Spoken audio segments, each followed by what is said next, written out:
in 2 days, 2 years, 200 years. This is what it's like in 2026. It's sunny in Oswald Twistle, where I'm from. You can see the blue sky. It does happen sometimes in the north. So yes, you can see it's there.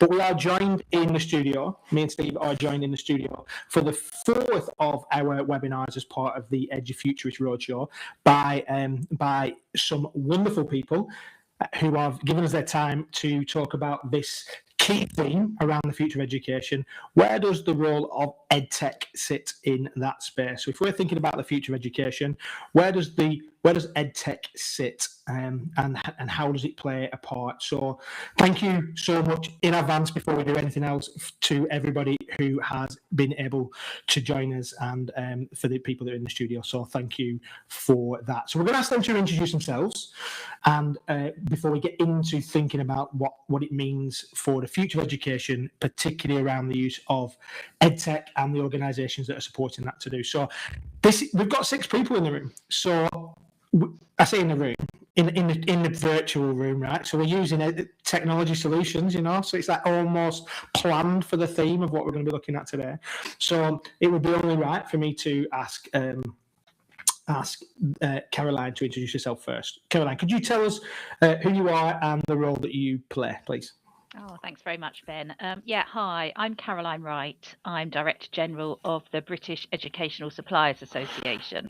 The easiest way to describe BESA is think of a school or a college, take the children and the teachers out, turn it upside down. Everything that falls out is probably made by a BESA member. So companies that are committed to education, they make education solutions across publishing, special needs, hands-on resources, the hardware, the software, the content, everything that goes into a school a BESA member makes. But we're not all companies. The companies that are part of BESA, and there are more than 400 of them, all sign up to an industry code of practice, and we regulate them, and we look at them. They have to sign up to our code of practice. We check their financials. And the aim of that is that schools know they can buy from a company that's really trusted and committed to the education sector. Amazing. So BESA are that tried and trusted organisation that people can, if BESA say it's approved, then it's gone through some strict protocols to be into that space. And I know that many of the conversations that we'll have here is, how do we know the right AI to use or the right technology solution to use? And we're really grateful that you've been able to join us here today to be able to actually help us to say, if it's got a BESA standard of approval, it's gone through these levels of checks to be at that level. And I know that one of the people that is in that space and has been involved in that space for a long time is a good friend of the podcast. This person's been on the podcast probably as many times as me and Steve have been on, almost. The nicest guy in EdTech, we call him, and that's the wonderful Al Kingsley. Al, could you tell us a little bit about you for those people who live under a rock and haven't heard what you do? Hi, Jumper.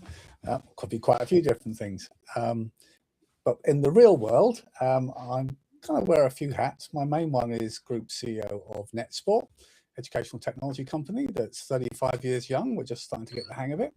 I'm chair of a multi-academy trust, actually a number at the moment. Work with the DFE supporting multi-academy trust. Also get involved in other things. And for my sins, I'm chair of the BESA EdTech group, representing all the educational technology companies within the UK cluster as well. Okay, so powerhouse, 35 years, just like you said, just getting started. I love that. But obviously knows a lot of these startups that are in that space and have written incredible books to help people navigate that as well. So thank you, Al, for joining us. Next up, we've got Dave. Dave, do you want to introduce yourself as well, please?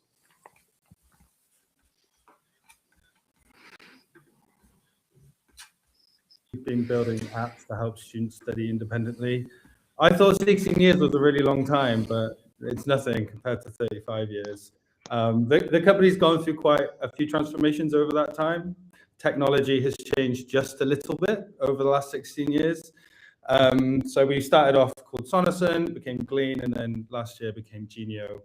But our flagship product is quite similar. The concept is quite similar to where we began, which was to create an inclusive note-taking app to help neurodiverse learners study from their lectures at university. So our time has been spent in higher education, and that's largely being recommended as a note-taking accommodation still for students with registered disabilities.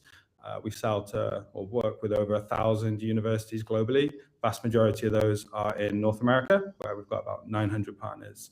But over the last few years, we've been building other apps, and we've also been reaching other students as well. So students who struggle with the same challenges of attention and concentration or information processing, but don't have a registered disability. So maybe they're working while studying, or they're a mature student, or studying in a second language. So we're doing a lot of that these days as well. Amazing. And we had the privilege of being in the Glean offices a couple of years ago for an event after our uprising 2024 in Leeds. Look at all them, many moons ago. So yeah, it's great to have you on, Dave. Thank you for what you're doing, and also for being with us today. Les.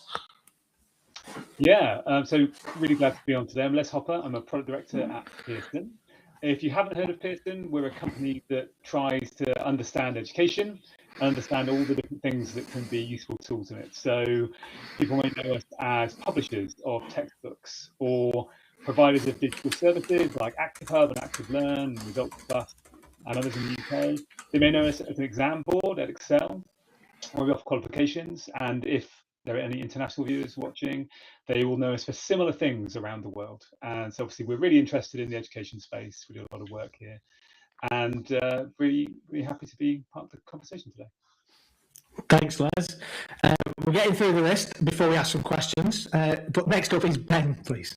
Great name, by the way. Thank you. Likewise. We've got to stick out for each other, haven't we?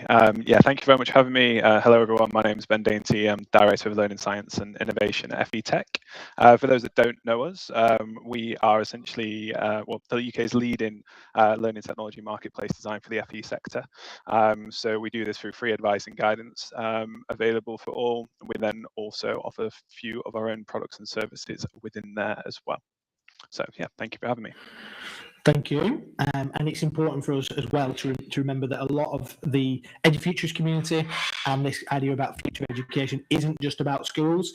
It's about the broader market that sits in that space, but also not just market, the broader demographics that sit across there. So it's great to have you in there. And last but not least, thank you for joining us, Austin.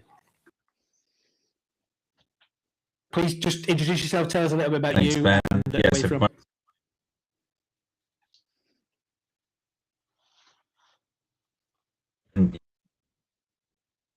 Yeah, can you hear me okay? Is that all coming through? Yeah, we can, yeah. I paused. There might be a little lag in there. So yeah, okay. Yeah, well, we could. Yeah. Yeah, just to say, working for techUK, tech issues tend to follow me around everywhere. Love it. And what I'm going to do, Austin, just a very quick introduction. Yeah. This is like one of those comedy sketches, isn't it? Can we talk about future education and technology? And then who's going to talk? I'm not sure if it's buffering and whatnot, so we are going to jump into the question. Austin is joining us from techUK, and I know that lots and lots of insight into that whole broader spectrum, and so we're very pleased that you've been able to join us today, and hopefully we'll manage to get some of them connectivity challenges and we'll be able to hear from you in the questions. Steve, I'm going to hand over to you, buddy, to get us into the themes for today's webinar.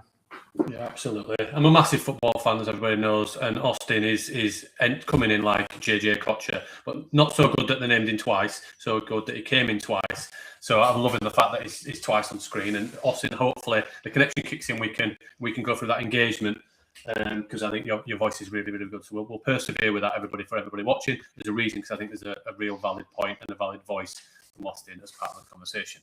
So a lot of the conversations over the years has been around kind of like, horse and leading the cart, and cart leading the horse, but also that whole conversation around horses, if you're going to carry it on, is, if you ask what the consumer, if you ask what the sector want often, they would often say faster horses. So actually, how do you see yourselves as EdTech organisations to kind of push, pioneer, but actually engage and shape the future of education rather than actually just being part of a procurement cycle, or just kind of just more substitution in terms of a product to worksheet to digital to digital exams? How do we see ourselves actually engaging and sharing and talking about things without putting too much fear in the sector? Les, can I come to you first? Because I see you nodding, and then Al, I know you are. I'm sure everybody will have a thought. This will probably take us up to 6 o'clock, everybody. But let's start here and start with Les, if that's all right. Well, I'll try and start briefly to give everyone else a chance to talk. But yeah, I think it's a really great question, because there are so many instances where people have just brought in technology because, you know, it's a solution in search for a problem.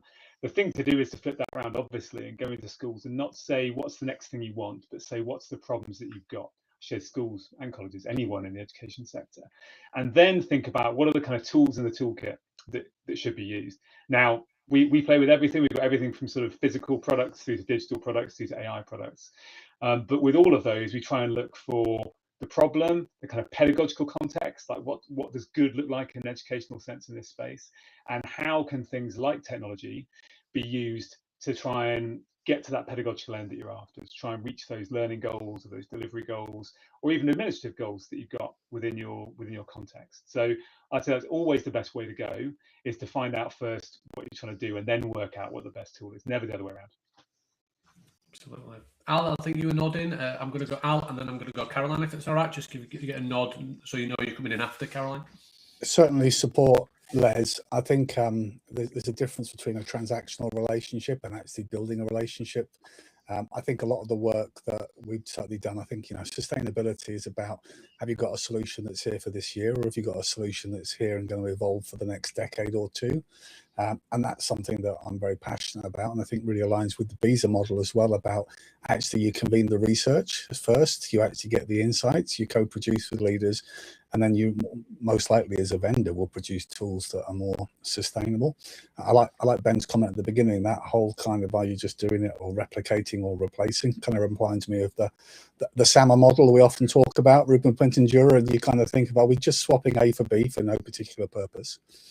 And then I think there's a bigger one at the moment, which is a rapidly changing landscape, is you can't afford to sit still, but you also need to make sure you do things that are evidence informed.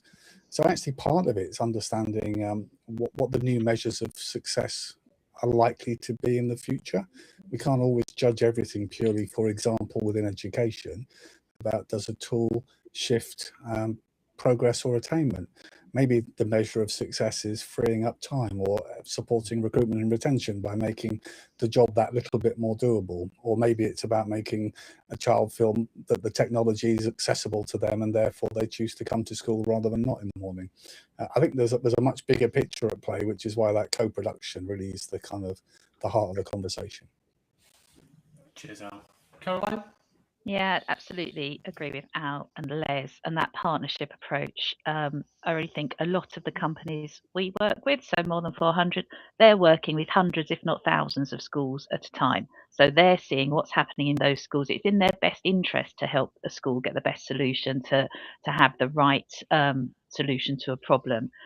Individual schools might be working and feeling quite lonely sometimes, maybe with other schools in the area, and governments too.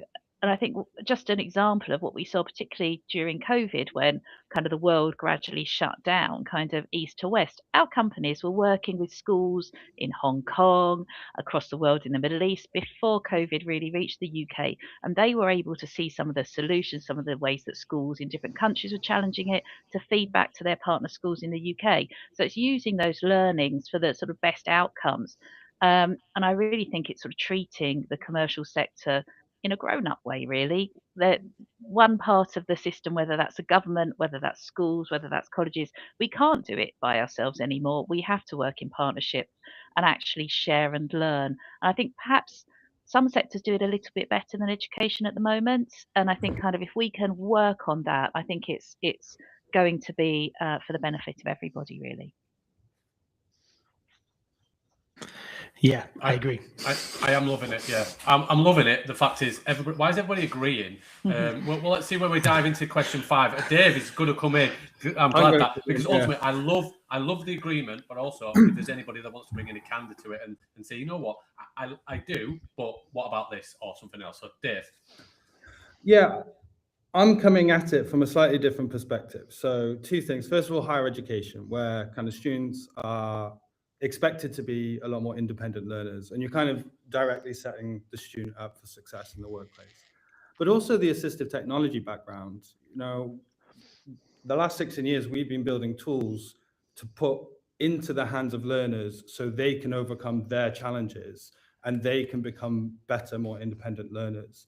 And it's a very learner-centered approach, actually, which is relatively unusual for the education industry as a whole, because, you know, as a commercial company, you've got to sell to a buyer, and the buyer is going to be probably the educator, and they're probably going to think about, well, what challenges do I have, and how do I use the technology to help overcome those challenges as well. But I think education technologies today, companies today, just have the most crucial role to play for the future. And I do think the education sector is not dissimilar to the healthcare sector in some ways, where you can kind of see how AI is going to transform those sectors. But they're also both sectors that are facing challenges. You know, teachers got a lot on their plate, and we want a future that's going to lead to better outcomes for learners. And I think AI is probably the most transformational learning technology ever created. But what's going to be required for the future is a deeper integration of pedagogy and technology, and that kind of intertwining of those 2 things beyond what we've had before, where, yes, it is a tool, but it's a tool that's, you know, assisted the old ways of doing things. I don't know how we get there, but I could imagine in 10, 15 years' time, we actually start to think, well, if we were doing education using the technology, if we were designing it using the technology we have today, like, how should it work? You know, what is the role of a teacher? Like, how do they add the most value? Because at the end of the day, we're all humans, and there's some things that humans do really, really well, and there's other things that technology can assist with. And I think it's essentially going to be a journey, a process of us understanding, well, what are those areas where technology really can do the heavy lifting, and we can enable people to focus on the things that are more relational, that do require insight and judgment, do understand, you know, where a student is at, their whole holistic experience, and be able to assist using that knowledge. Definitely a different point of view and a perspective, I think, and I suppose it calls out to some of the contradictions. I don't want to necessarily call out the DFE, but ultimately, if you think they're trying to step into it and trying to actually make decisions that will ultimately make an impact on education, teachers, but also the lives of young people that we are responsible for. So in one hand, they're looking at AI and how teachers can either be augmented and supported, but at the same point, really considering the ban on mobile phones. And I'm not going to spend any time there, but ultimately there's a real challenge there in terms of a real interesting thing of what decision they're making, and clearly it's big issues all around at the minute in terms of that space. Ben, how about you? Yeah, we see it all the time being a marketplace, right? And I suppose that the position that I have wanted for EdTech partners is to become comfortable with commercially uncomfortable conversations. So we've worked with providers in the past where we've had a big conversation and we've talked about, oh, but they think we need a platform and they think we need this tool. What we actually needed to rephrase or rethink with them was what the actual root cause of that, what they actually needed. And I suppose that reframing only happens if a trusted advisor or an EdTech company is willing to say, you might not need that, you might need this. And sometimes that comes at the want of not actually purchasing what they're actually trying to sell at that point. Becomes sort of that period of like honesty with them, really. Yeah, and Austin, I'll come to you in a second, but it goes into Ben's question that I know he's going to step into next. Ultimately, they might not buy anything. We have to do that juggling act of profitability and viability from a commercial aspect, but also the fact that we are making decisions that on budgets that are really, really tight, and actually selling to them, if you're selling the wrong thing, at times it's better, definitely values driven to not sell at all. and say, you know what, thank you, appreciate it, but we're not going to sell anything to you because it's just not the right thing and it would be a waste of money. Imagine if everybody took that stance, where we would actually be in the sector, and actually what the opinion of the sector that often is tarnished would be. Austin, I know that you've got some connection issues. I'm hoping for a wonderful one-liner, if that's all right.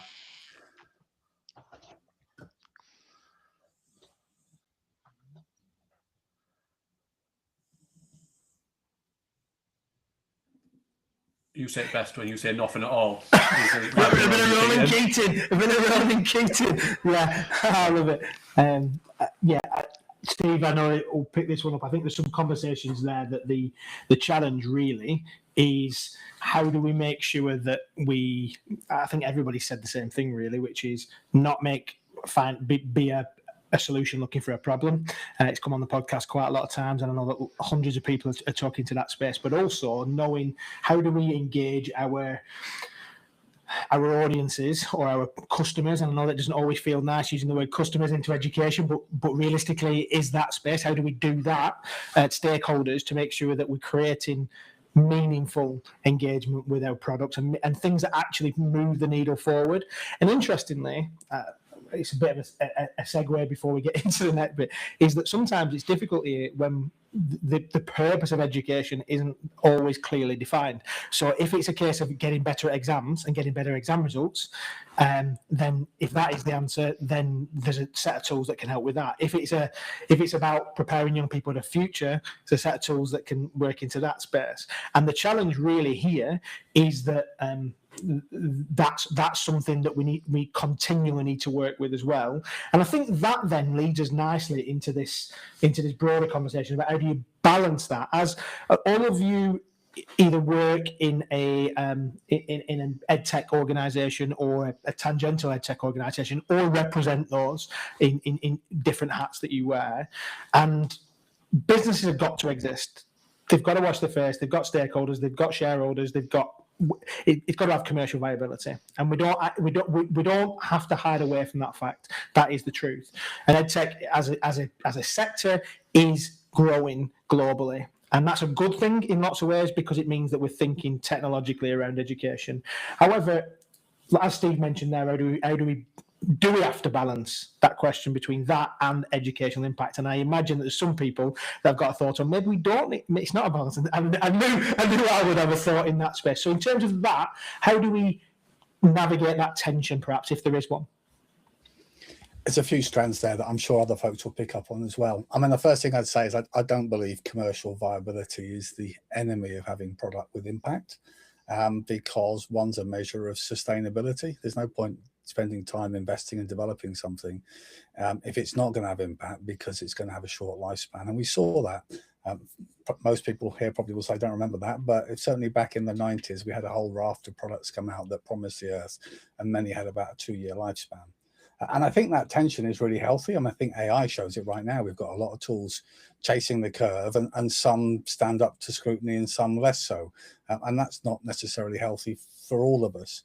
I think the challenge is when we're trying to move forward and say, how do we balance things? It's about recognizing that sometimes the decisions you take aren't always immediately visible. So, for example, for those fans of people like Clayton Christensen, there's an element of, if you've been around a while with your product and you keep bolting on new features and new features, you reach a point where your product does far more than any customer ever wants, any teacher wants. In fact, you become so complex, nobody can use it.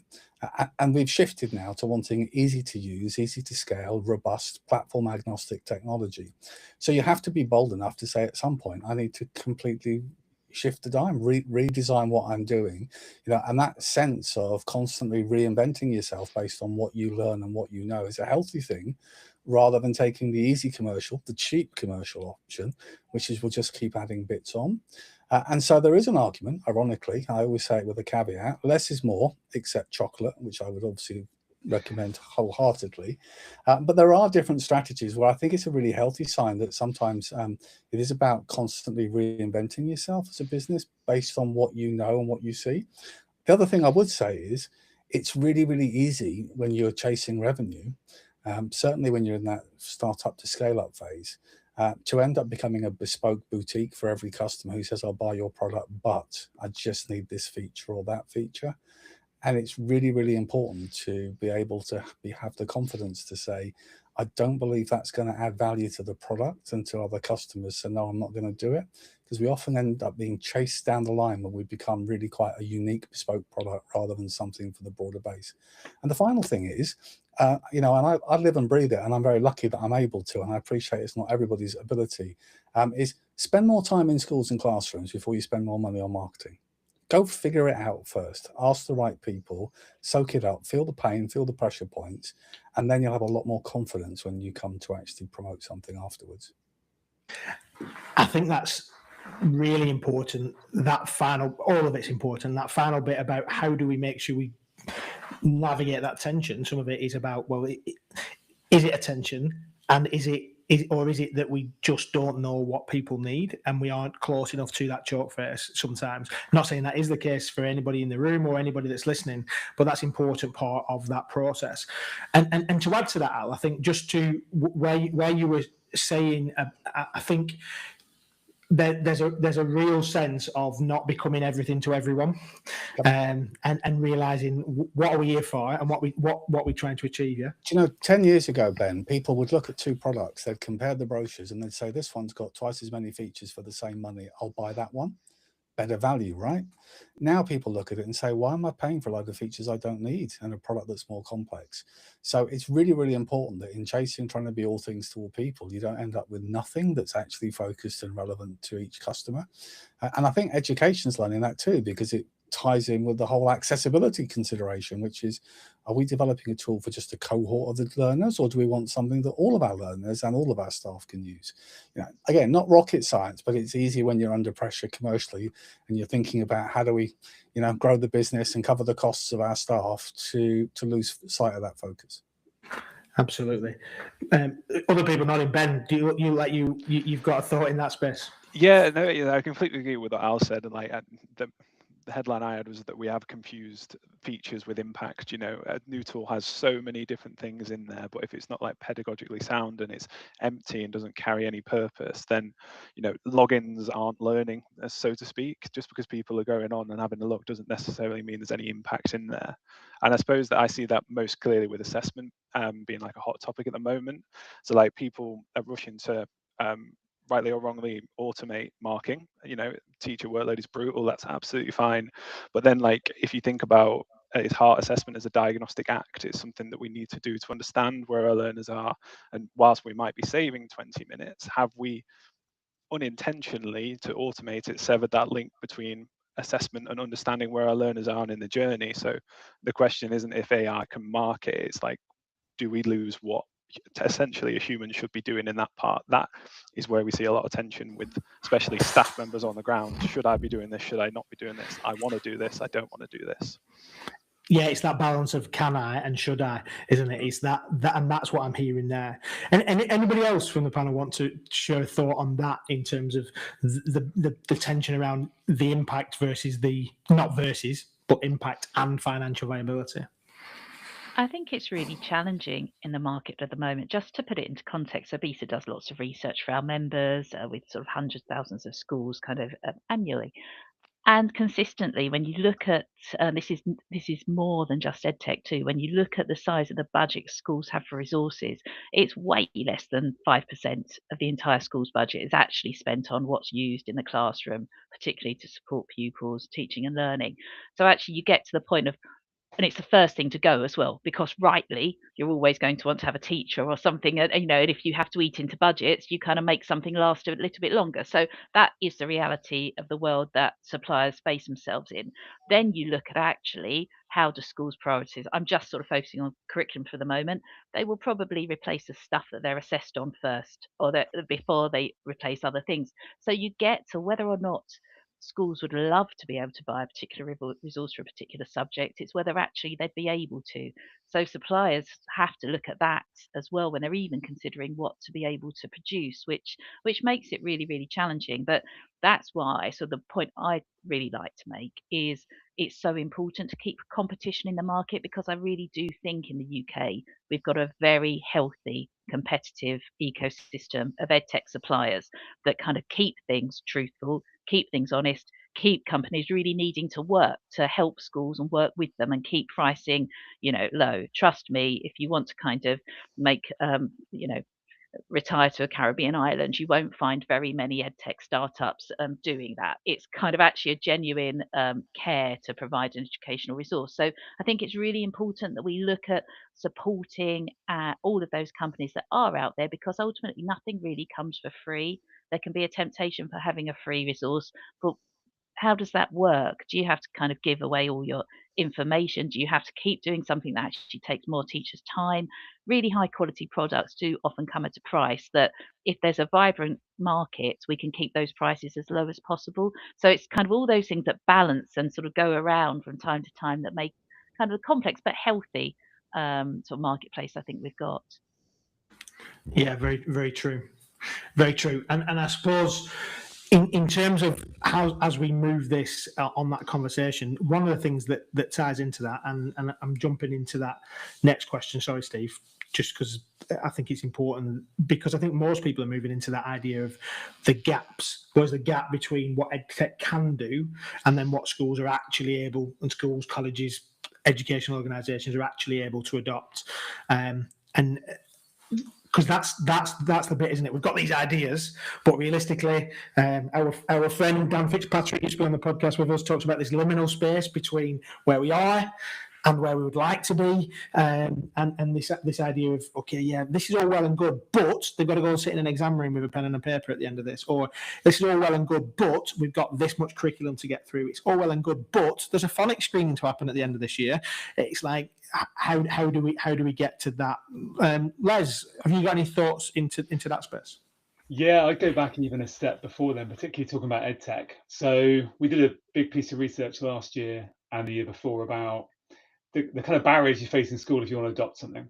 Before you get to the questions of like really packed curriculum, what you're doing with the year, the first one can be just infrastructure. I know that's talked about a lot, but if you spend time in schools, I'm sure you all do, you'll go in and you'll say, okay, how are you set up? You got broadband, everything. Yeah, fast broadband, fantastic. Got computers, laptops. Yeah, brilliant. Do they work everywhere? No. So the sort of main block, one room. But if you're the teacher that happens to be booked into another room on the side of the school, forget about it. It's those kind of barriers that can really be the first hurdle that you fall at if you want to say, here's a fantastic solution, particularly a technology solution that you can pick up. That's all to do with funding, but what we see is a massive inequity of access across the market. So some schools incredibly well set up, and some schools who are still not able to prioritize that in their budgets. Now, I'd point you to a report that Pearson put out, and it said that if we do, as a country, kind of put money into this, there's lots of great outcomes you can get from being kind of tech savvy as you go through your education, coming out the other end. But I would absolutely start there, but then endorse everything else that's been said. It's not just, here's a tool, you've paid your subscription, off you go. How do you get your staff trained up? How do you get it to be part of the pedagogy? Because you need all that to have that impact and have that real measurable impact. I agree with Caroline. I probably naturally agree with Caroline that competition is really healthy, because that means your company's saying, well, I'll give you the product, I'll give you the training, I'll give you the follow-up, I'll give you the helpline. And that means that these things, when they go into schools, have a lot more impact. But there's a few steps there that you've really got to get right to have the sort of influence on educational outcomes that we'd like to have.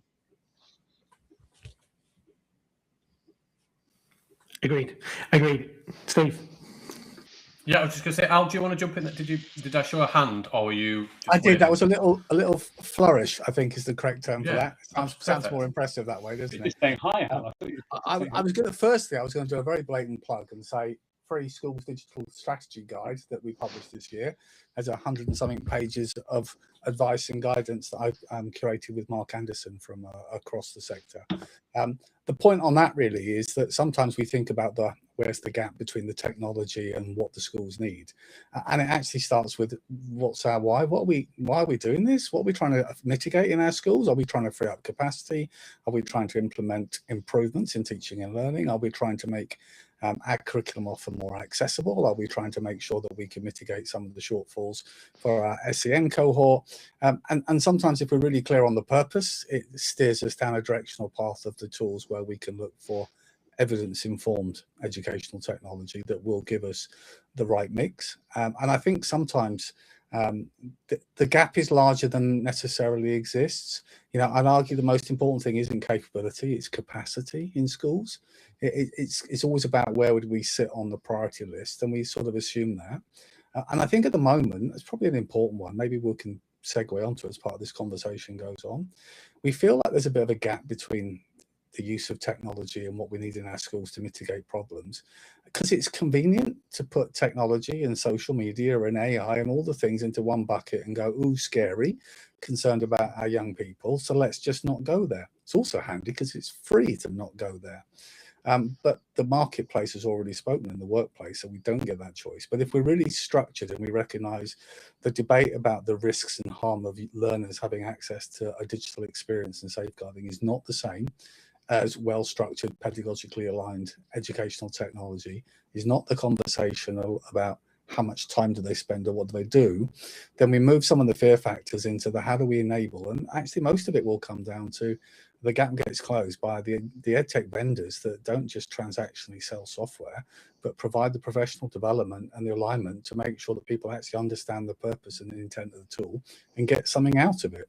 And therein, you also get feedback, and that helps you evolve and develop your tool. So, you know, you start that kind of process of osmosis that goes on. Yeah. If I can just come in on our research. So this is last summer's research of our Compass report that is again schools telling us what the issues are. Just to emphasise, it's very much about CPD and training and resourcing that are the gaps. And just some sort of stats: 96% of schools gave the primary reason that is the lack of resourcing needs. They're under-resourced in laptops and IT infrastructure.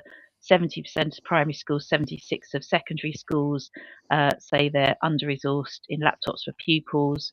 58% and 57% of secondaries, they lack sufficient devices for teachers. So this almost seems to be some kind of, everything went up during COVID when we needed to buy it, but it's almost like it's all wearing out now and schools are really struggling to replace it or look at what they're doing. But they also said 84% of schools recognised a lack of capacity to train staff as a key barrier to technology. So those really seem to be the key challenges of what we're seeing in our research. You've triggered me, Caroline. I'll be honest. I said I'd stay.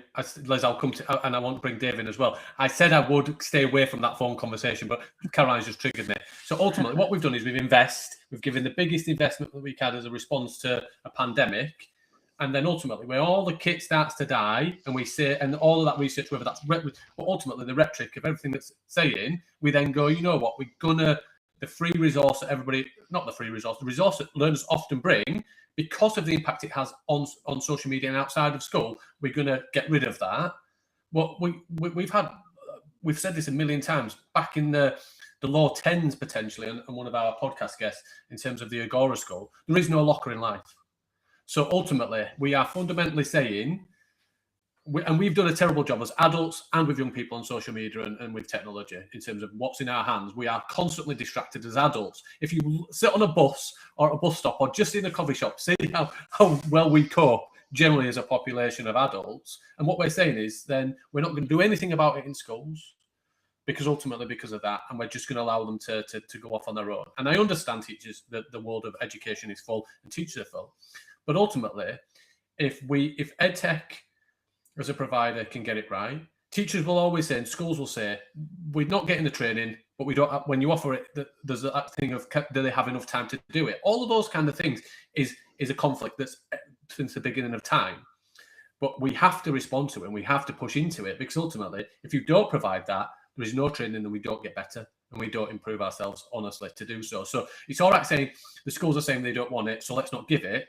We'll give it anyway and find a way and nuance it, create asynchronous content, do all those other stuff and find a way. We have to really tackle the fact that all of this technology is irrelevant And all of these tools are great if we're literally using the same devices that we used when Al talked about those things that failed in 1990. And colleges, I'm on a rant, and I'm going to go to Les next because you need to mute me there. But ultimately, colleges are getting funded to build buildings. But what's happening internally into those buildings, if you look at that sector, the computers and the devices they're using is just being brought from campus to campus and rotation round. So actually, they're not really getting the benefit of the technology because they can only use a 3-year-old outdated version of the technology. And some of the better schools that have the new devices are using the better technology and the newer version, and they're getting a better experience. How can that be? It is that equity and that access and inclusion. And we are literally just walking and sleepwalking into it. Les? Oh, wow, you set me up for a few there, Steve. I mean, I think what I was going to say originally, and I'll link it back to what you've just talked about. I was going to go back to Al's comment, because a lot of our research shows the same thing Al's mentioned, which is that any school you go to, any college you go to that's really successfully adopted something, particularly technology, it starts with leadership, and it starts with a really clear idea of what people want to achieve. And I think that chimes completely with what you're talking about with phones, with kids in schools. What is it that we're trying to do?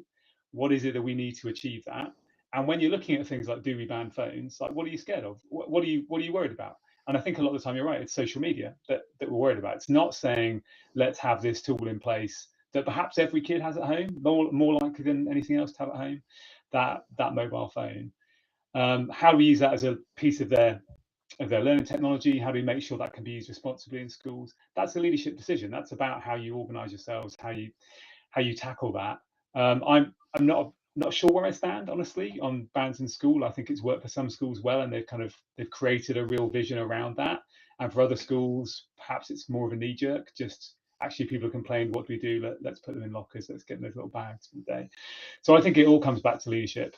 And that also helps you hopefully unlock the other things you just talked about there, buildings, kit and everything else. But I'd massively endorse some fantastic leaders out there that have really made it work across schools and colleges, that have really stepped back and said, what's our 5-year plan? Even if we don't know what the tech will look like, because AI is changing next month, they've said, we know what we want to be, and we need to start putting all those building blocks in place. And part of that is sustaining it and making sure, if your kit runs out, you know how you're going to replace it. You've got the budget in place.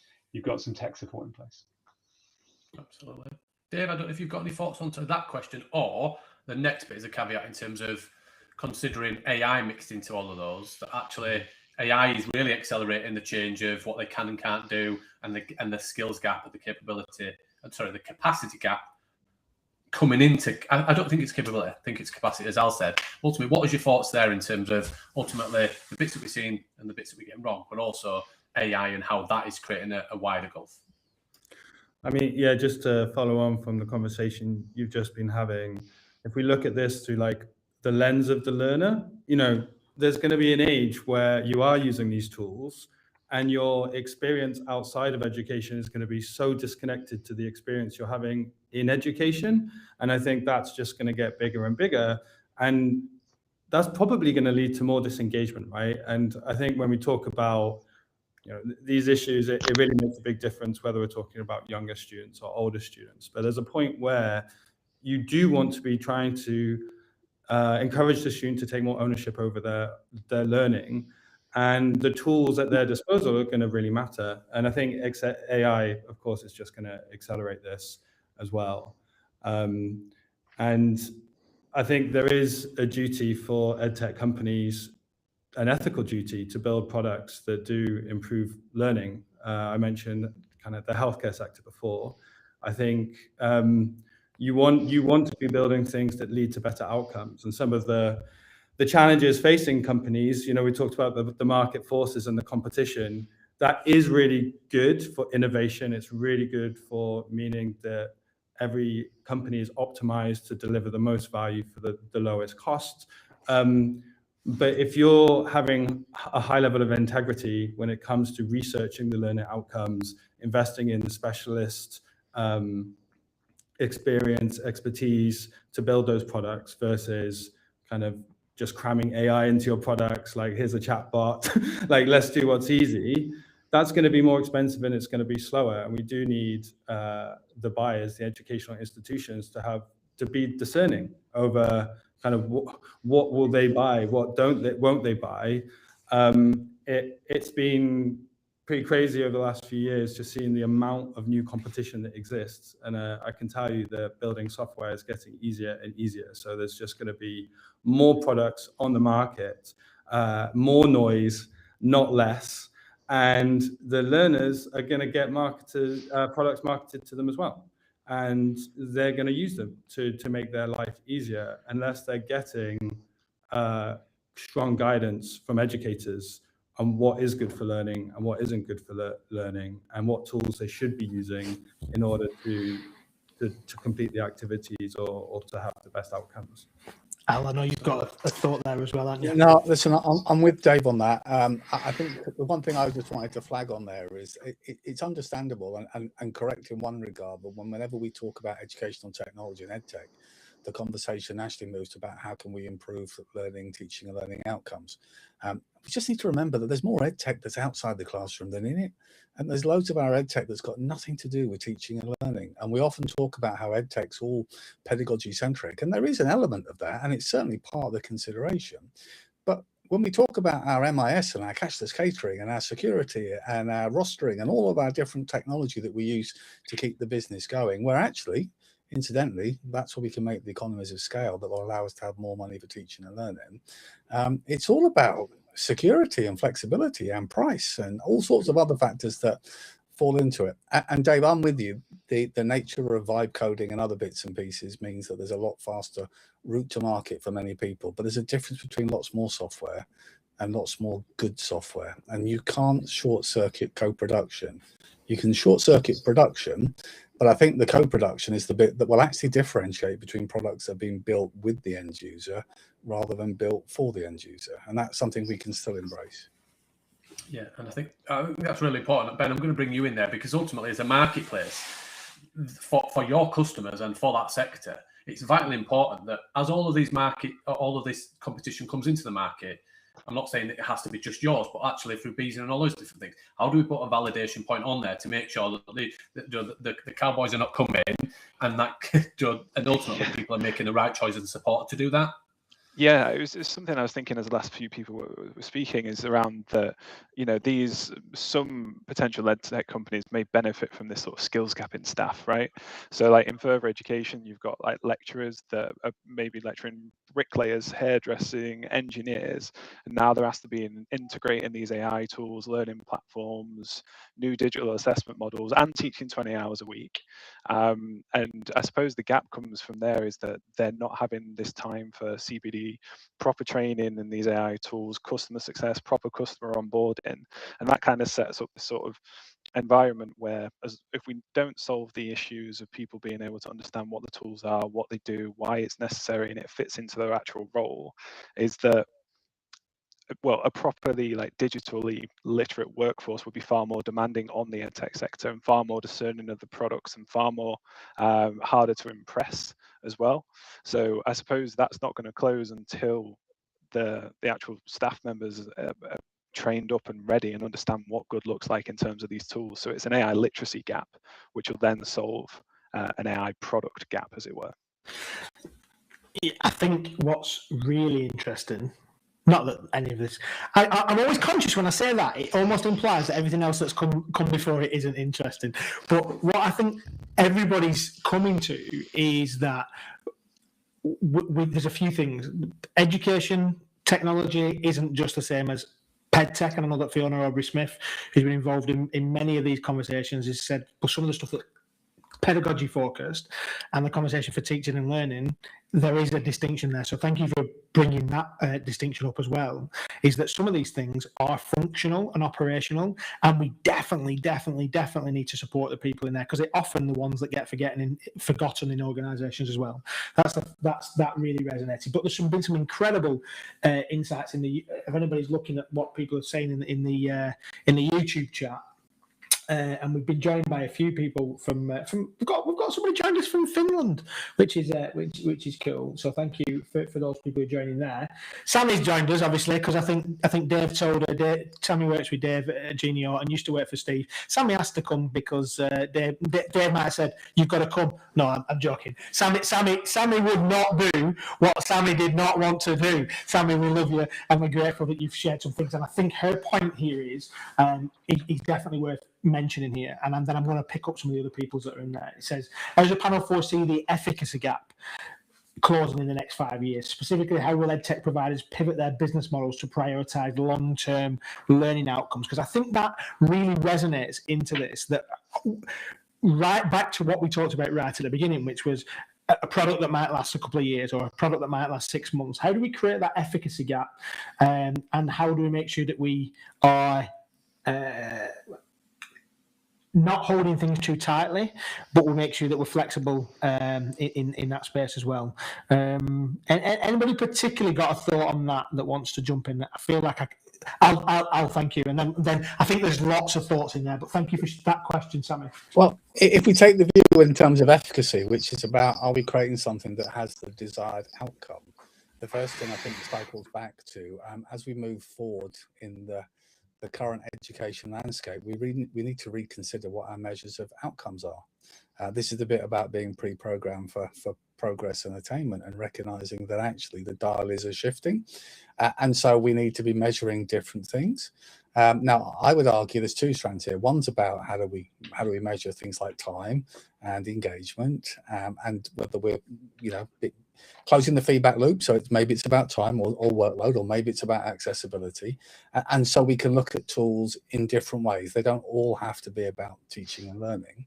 But then I think there's a second point, which is there's a bigger picture here, which is one that's more uncomfortable in a way, which is the changing pace of technology right now is also changing what the workplace is looking for from our future workforce. And we are suddenly moving from a knowledge-based demand to a skills-based marketplace. The more technology can do stuff, the more we want people who've got attributable skills.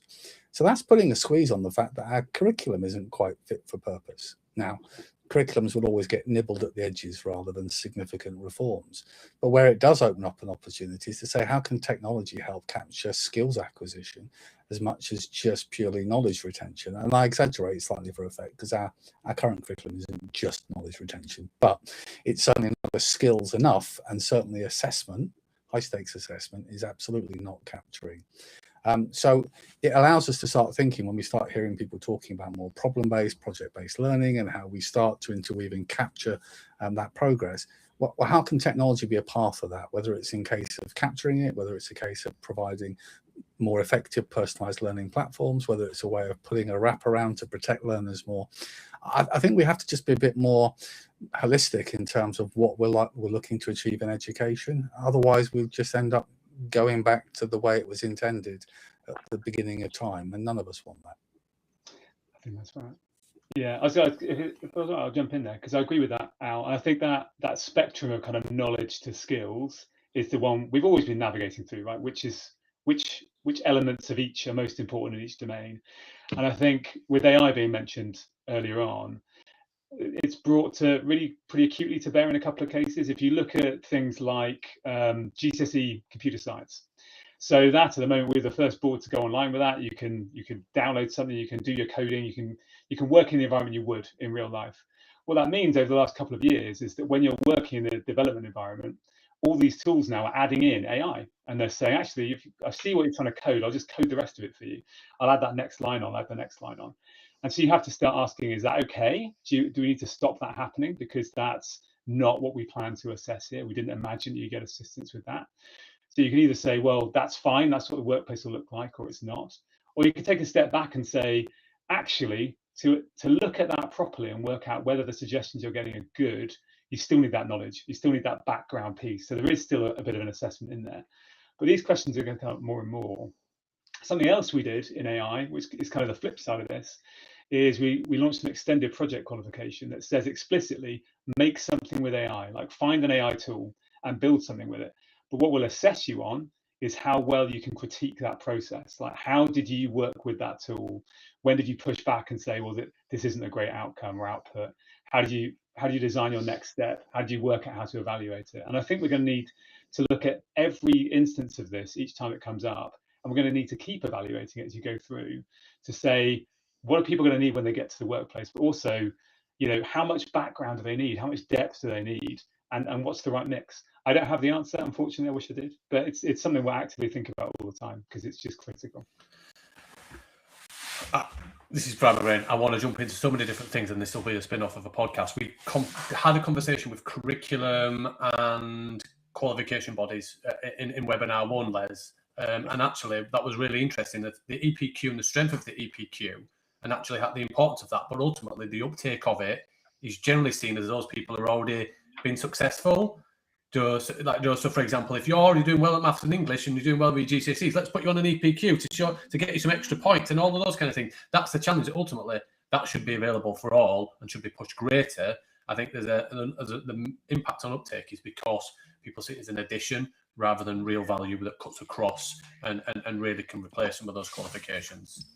Yeah, no, I agree with that, Steve. I would say that the EPQ in its current model maybe isn't the answer for everyone, but what we can learn from that type of assessment is really crucial. Like, if you can start putting that in other places, I think really rich. But you're right, EPQ's uptake suffers from, you need a supervisor, you need to stick at it, you need to be someone that's going to do a bit of work in their own time, keep a project going over a couple of years, and that is tough. Yeah.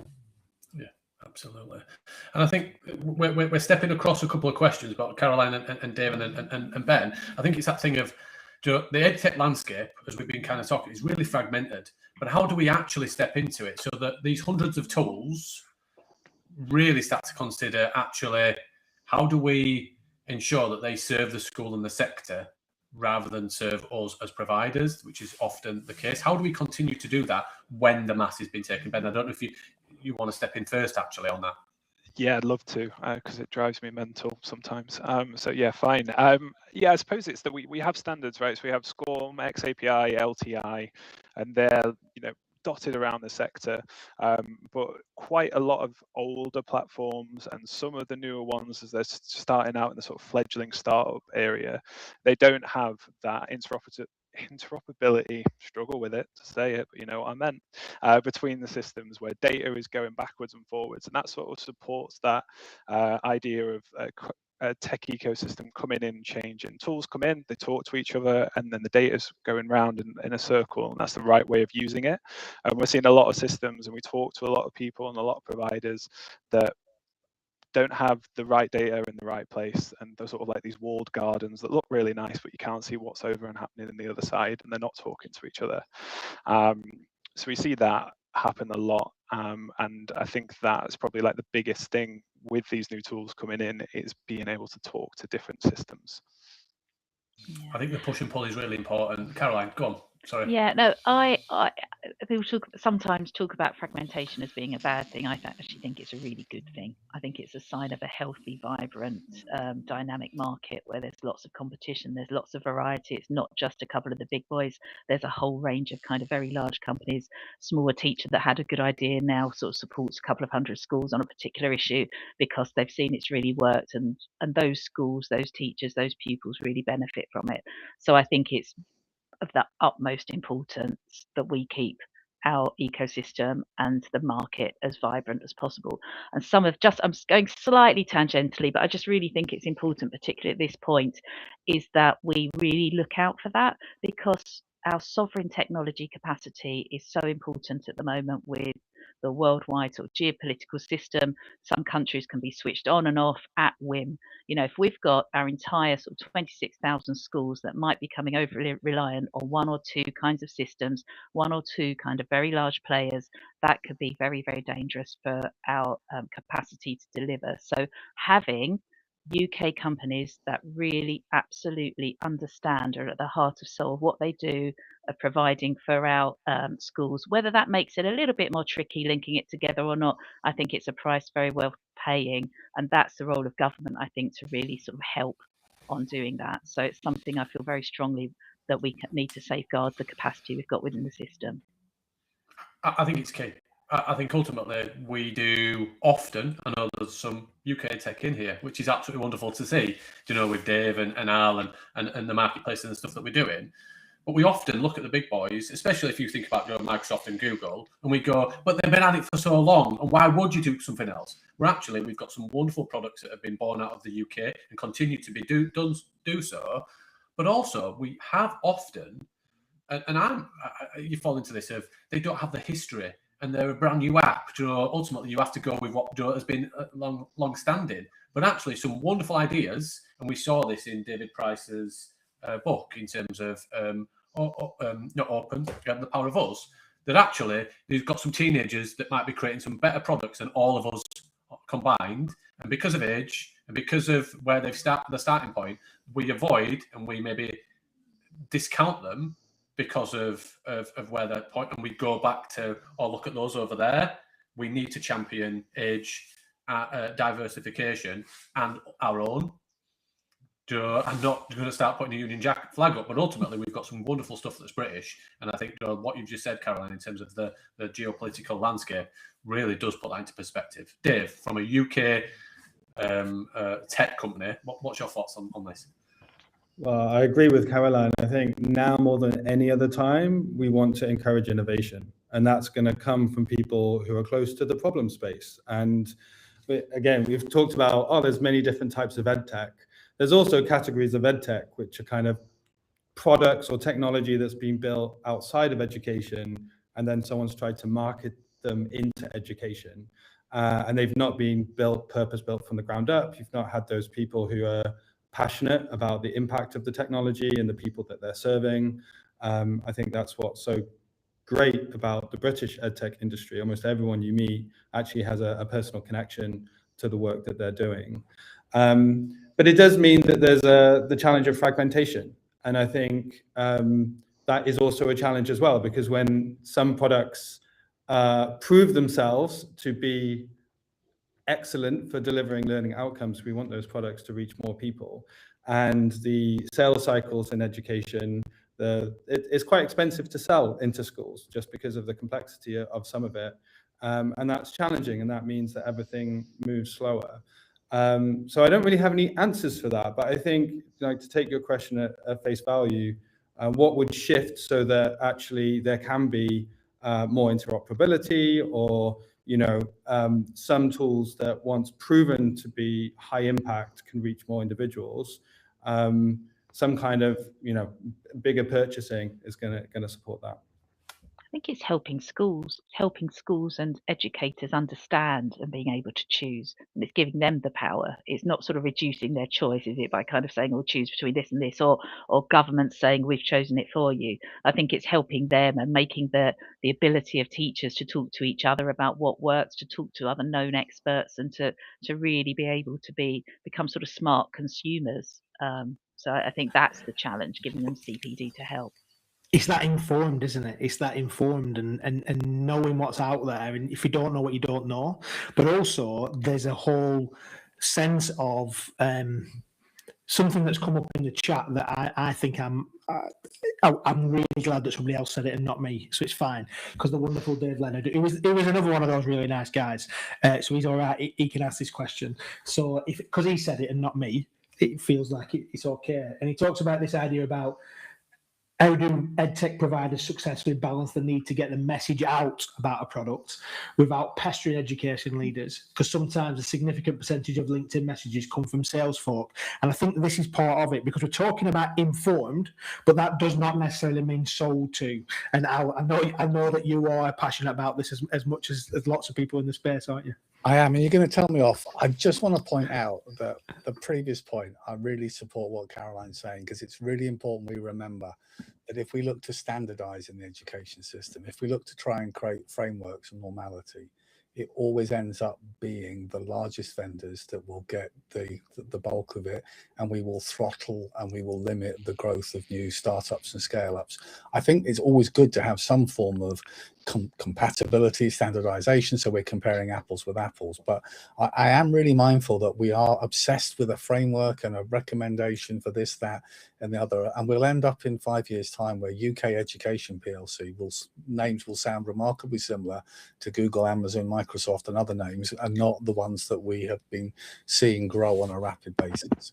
On the next bit about how do we get out there, well, you know, I think back to the days where I thought I was being quite innovative doing a fax blast, and we've moved on from those days, thank goodness, and we do our email blasts, and more often than not they get picked up by spam filters and other bits and pieces, and nobody in education likes the hard sell of the corporate world of somebody on the phone every half hour trying to get through the gatekeeper. So we are trying to look at different ways, and I would argue that that old adage of it takes 10 or 12 attempts to get hold of somebody doesn't mean that you have to try and get hold of somebody by bashing down the door and saying, will you try my product? How about you flip to say 10 or 12 times, I'm going to share something of value to you. The research, the CPD, the insights, you know, in my case, we try and grow communities of people by saying, look, we might not have a product that fits your purchasing cycle for 5 years from now, but we can still offer you signposts, great resources and other impact on other bits. And I think increasingly folks are getting smart that actually selling is not about, it's a bit like at some of the biggest trade shows. I know we have to say they're all as good as each other. We might have been perhaps have a mindset of 10 years ago of how many leads converted to sales at the show, scan them with a credit card, versus how many do we get a month later. And now we tend to be thinking of over the next 1 to 3 years, depending on when the renewal cycles are of existing tools. So you have to think much more about long-term relationships. And in that regard, I think there are some platforms where just sending more and more emails is a folly. I think you've got to look more at how do you get in front of people? How do you share first to earn trust? And that's probably the most important word. I mean, it's lovely to see the folks around the table here because they're all respected folks with respected products that have been heavily invested in community first and getting out there, you know. So I'm big love to Dave and his team because I see a lot of the work they do, you know. But I think that sense of being trusted, being out there in the space is something that you think over the years, when the right time comes along, when somebody's looking for a solution that I might have, they'll be more inclined to reach out to me. And a reach out to me is always more powerful than you reaching out to others. Now, that doesn't mean you don't have to keep adapting. I think there's a lot more value in some of the regional events, as well as I'm really a big fan of some of the big events. I think there's a lot more value in what we're doing right here now, which is we learn and we develop on the move. So podcasts and audio books and other ways that we can consume information that says, these folks have got some really good ideas, I need to find out more. Or just doing the reason why I'm such a big fan of Edufuturists, which is just signposting other fab people, other people working in schools who are doing really cool stuff by being a facilitator and signposting other people. You know, I definitely believe what goes around comes around when the time is right. Yeah, I couldn't agree more. And one of the things that we've been talking about, a little sneak preview for anybody watching this, into our trends booklet for Uprising 2026. We always release a trends booklet each year. And one of the trends that's going to come out, sorry, Steve, don't tell me off, is about leaving down the ladder and leaving the ladder down and making sure that we don't just pull the ladder up because we've got up the ladder. And there's thousands and thousands of people that do that really well. And I know there's people on this call who have done that and left that ladder down for me, and I'm committed now to keeping my ladder down for other people. And I think part of this in this EdTech world, in this space that we're in, is keeping sure that we bring other people with us rather than feeling like it's I'm going to get to the top as fast as I can and look down at everybody else down at the bottom. In fact, what I'll do is I'll do that Indiana Jones thing and cut the ladder. Maybe that's me showing my age as well. Temple of Doom and cutting the ladder, making sure anybody else can't get up. Yeah, Can so I just add to that? On of course, that, one of the most is it an Indiana Jones reference though? Sadly not. But, but it's about sort of actually the power of a community of companies. And, you know, part of what BESA does is we want to be able to help schools and educators understand the difference between a really kind of, you know, thoroughly trusted and assured company. You know, company, we have code of practice, we check their financials, they have to have been operating for a certain number of years. That's great because it helps schools. But we also felt a number of years ago that it felt a bit mean for kind of new companies that are starting out. So we need to help schools. So there is the BESA badge, but we also have something called a launch pad, which is for companies that haven't been going that long, might not be financially viable, but they're really committed to education. So they get the same sort of research and support that our full members get, but they just can't use the badge, so schools know what they're dealing with.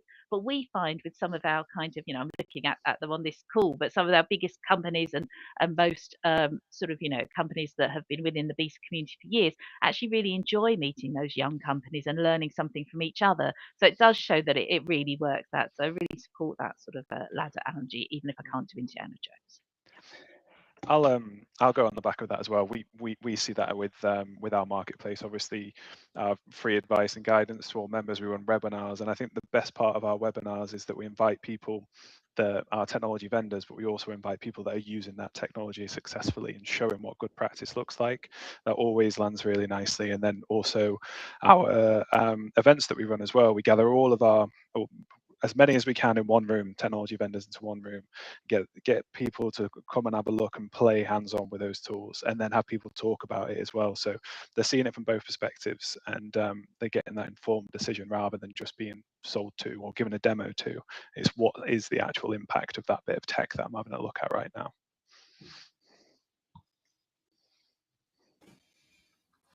Ben, do you want me to come in?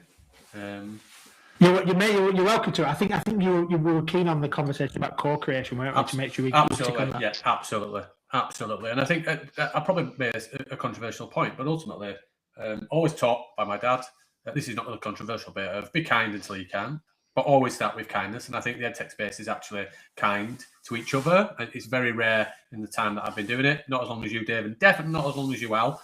But nobody has. Ultimately, that I've not come across somebody that really has been unkind. I'm sure there's lots, but ultimately I've not found any, because ultimately I think it's quite a supportive space. We just need to make sure that that's clear and given. But I think it's all that thing of, if your product actually it solves problems, it will find its path and you will find customers. I know that market budgets and everything else are important, but ultimately if it's a good product, people will buy it, I am sure, and that might take longer, but ultimately we just have to stand by that belief. And I think that that whole thing of there is space for everybody. But UK first, and we'll start there. But ultimately, we've just talked about, Ben, you've just mentioned this actually, in terms of your kind of seeing it from an engagement, once products and redesign and maybe next steps, and I'm sure that everybody's got an opinion on this. How do we get better in terms of that co-creation between EdTech companies, creators, marketplaces, and support mechanisms like yours, Caroline, and everything else? And actually, what does that look like in practice? Are we seeing some really, really good examples of this? And if so, how do we learn from that and get better in terms of that co-creation where there is more to and fro and more collaboration on it? Anybody want to wave a hand and say, you know what, I'll come in there? I think the DFE, to give them credit, I think they've got an EdTech testbed program and the EdTech evidence board. I think they're good initiatives that are coming at things from the right angle. And I've personally been really impressed by the department since the new government came in, their attitude to taking on board views from the sector. So I think that's a really promising sign. I think from the company side of thing, I don't know, maybe I'm at the wrong end of it in the companies we work with, but I think it's really rare to find a company that doesn't have an educator at the heart of it or of working with them, because it's just, I think any sensible company would know they won't make something that would work unless they're working alongside someone who's got sort of, nowadays kind of they're in it. So that's just something from my perspective, but I don't know, maybe I'm slightly... It is a valid point, and I'll come to you next, but ultimately, how do we see genius as not an Einstein person, one person as an educator that works for the tech company or creates a product, but actually engages with multiple people and continues to do that to get that rebel ideas and the diverse thought just beyond that one person that they can afford to employ, especially if you're a startup. Al, don't know if you want to come in there and then we'll go to you, Ben. That idea of getting the right perspectives around the table, here's an uncomfortable conversation. Education is one of the worst places to impose imposter syndrome on others. It's also one of the worst places where educators looking to step into the EdTech space self-inflict imposter syndrome onto themselves as well. So it's a double-edged sword. In fact, walk into any multi-academy trust and you'll often see that imposter syndrome directed towards the IT department because they couldn't possibly understand, because they're not qualified teachers. Now, I say that because there's plenty that are really good, but I say it to remind folks that actually, you're right, you need to have educators involved in the co-creation of technology, but you also, using one of my usual clumsy analysis, you don't develop an F1 car by just asking the drivers. You need to have the aerodynamicists and the engineers and everybody else in between. And I think one of the things we think about is we assume in education, and certainly when it comes to technology, that age equals experience, length of tenure equals success, and sometimes it can help. But in the advent of new digital platforms, cloud-based computing, SaaS, AI, and everything else, actually we're looking to a different cohort where we don't want to keep doing the things we did 20 years ago. We have to think of different approaches to software development, delivery, marketing, join up the whole shebang. And in that sense, it allows organizations to say, well, actually, we can look at the idea of bringing more perspectives together and actually embrace that. We don't have to be just a team of teachers. We don't equally want to say we're going to education. We've never bothered asking anybody who's got the slightest understanding either.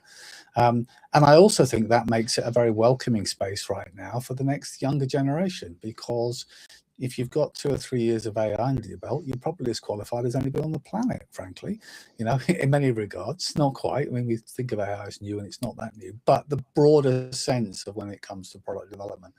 So I would kind of say embrace the differences. I'm absolutely one that says, much in the spirit of me saying the workplace wants more of those soft skills rather than academic skills, you actually want a really diverse team around the table and mix up the perspectives. And that's a better way that you can kind of make sure that co-creation is actually real, rather than just a group of folks who all agree with the person who said, this is my idea. Yeah, and co-creation definitely needs that that diverse rebel thinking, as Steve I know talks about a lot. This idea of not having that cognitive dissonance is possibly one of the biggest challenges, because we hear the same thing and go into echo chambers. And so making sure that we've got that diversity of thought will help into that space. And also not just keep... I go out without a tie, so I know all about rebel, I mean... You go out without a tie? Well, rebel, I'm with you. I got in trouble for having my tattoos out the other day. In fact, I visited a school this morning and I went in shorts, and the head teacher was like, I'm really grateful that you've come in your shorts, because it gives permission. I'm not entirely suggesting that everybody should do that, but I was thinking, okay, be a rebel, but not quite a rebel. Next you'll be saying you went in with your tattoos out as well. No, I'm just kidding. Now, one of the things that I think is important as we kind of we're well into this as a webinar, and as we bring it into land, we always say to people, if we were having this conversation in 5 years' time, what would we hope has fundamentally changed about how EdTech serves education? What would we fundamentally hope? And I imagine everybody's got a thought on this. So anybody want to jump in and be first at this? Ben saying, yeah. Ben says me. Pick me. I could even breathe in heavily to tell me, let me in. Fine, I'll have a go. I mean, for me, I think like 5 years time, I think the best technologies are invisible, aren't they? You don't think about it. You just go to them. They're there and part of it. And I suppose that I hope in 5 years time we've almost stopped talking about EdTech as a sector, and it's just like a normal part of how great education works. I know that sounds really hopeful, but I think it's just integrated into what good teaching and learning, what good processes look like. Yeah, so like normalised, so it's like part and parcel of it. Interesting. Yeah, there was all right, yeah. Ben, next.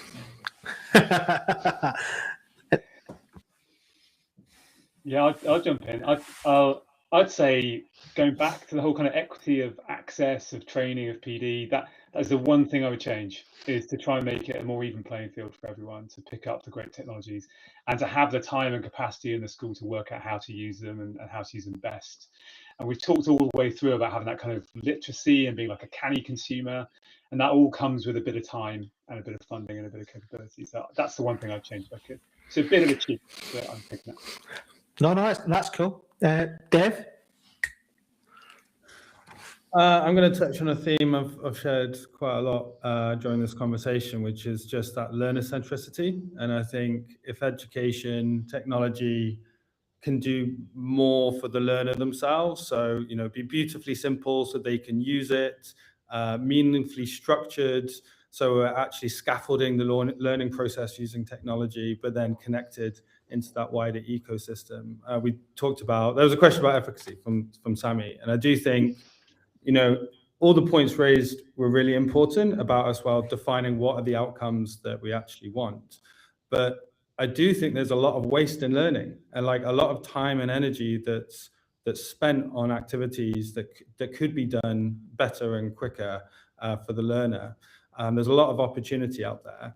And I hope that we're going to have a more data-driven approach that's going to be more evidence-based, so that we can increase the rate of improvement to just make learning more engaging for learners, and ultimately seeing EdTech as that tool for empowerment and agency, because, you know, we're learning all throughout our lives. We don't stop learning when we leave school.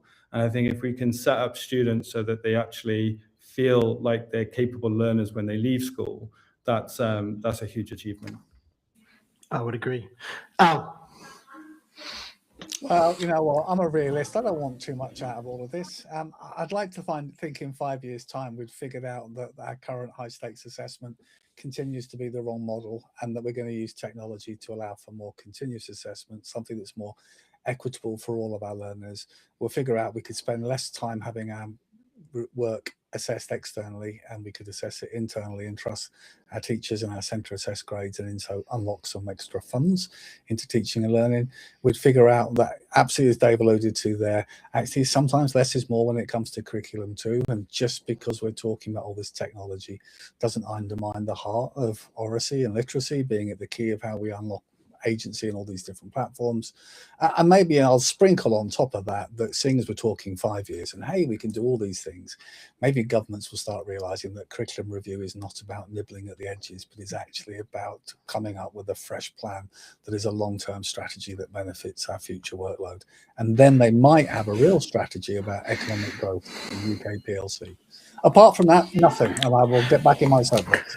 I think Al for Prime Minister, I think is what the next campaign is. Caroline, would you add anything to Al's thoughts there? I can't really follow on from Al after that. That was just kind of summed it up so perfectly. But yeah, I think going back to the just making sure there aren't structural blockages to kind of, you know, the digital divide and so on, and just making sure that almost in the same way we all agree a school needs a boiler that works, and it needs kind of furniture that kids can sit on that's safe. You know, we need a digital structure for a school, and we don't sort of debate about, you know, how much that should cost or what it should be. It's just part and parcel of the learning landscape, and it's needed. So kind of getting beyond that and making sure that there's the money there for it, and it's not kind of constantly having to be, you know, raiding kind of piggy banks within kind of schools to find that funding to do that. Absolutely. Ben, did you want to come back in there? Or were you just unmuting, just ready for the next bit and just so excited?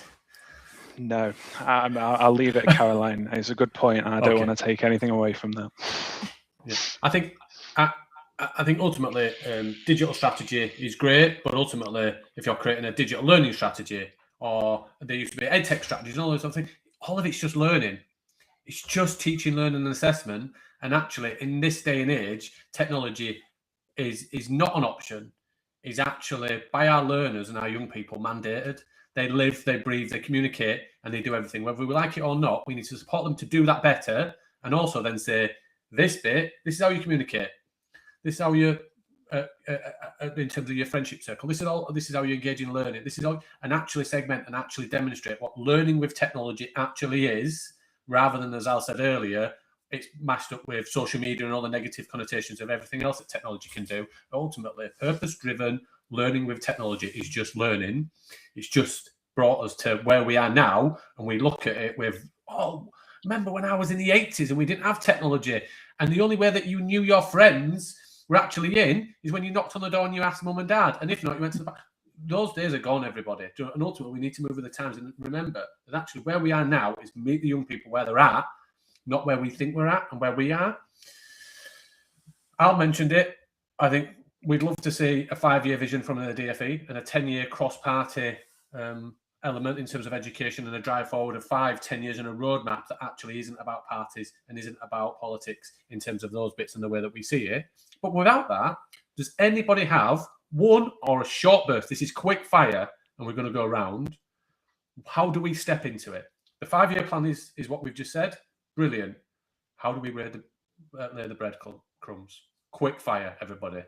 And I'll mute you if you take too long. Is that all right? I was joking. Who wants to start? Al. Capture consensus. Ask more people. Bring more voices together. Okay, let's start by asking people. Wonderful. Caroline. Ooh. It's got to be about teachers and giving them CPD. Okay. More learning, more support for teachers to actually know how to use a tool. Brilliant. Les. Be really great at evidence.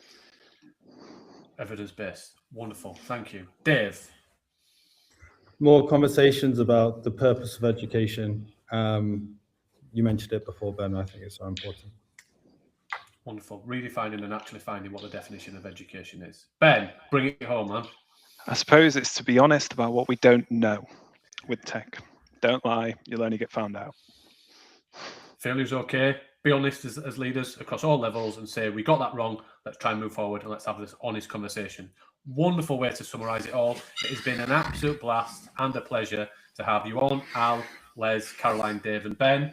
And Austin is still a square box in the corner. We will have conversations, and that's coming with FETech because we do validate and they are doing wonderful stuff across the sector as well. So we will get that conversation. So that'll be a separate side bit that we'll put out. It has been a blast. Thanks for those people that have tuned in live. Thanks for those people who have contributed to the chat, but also those people who have just been voyeurs and watched in. Thanks for everybody that listens in the future. It has been a wonderful webinar. We've got somebody really noisy that's like working in a kitchen. Don't know how that is. I'm on my own, unless the dog's got mad and he's cooking dinner already. So we're going to wrap it up there. It's been an absolute blast. Thank you, everybody. Have a lovely evening.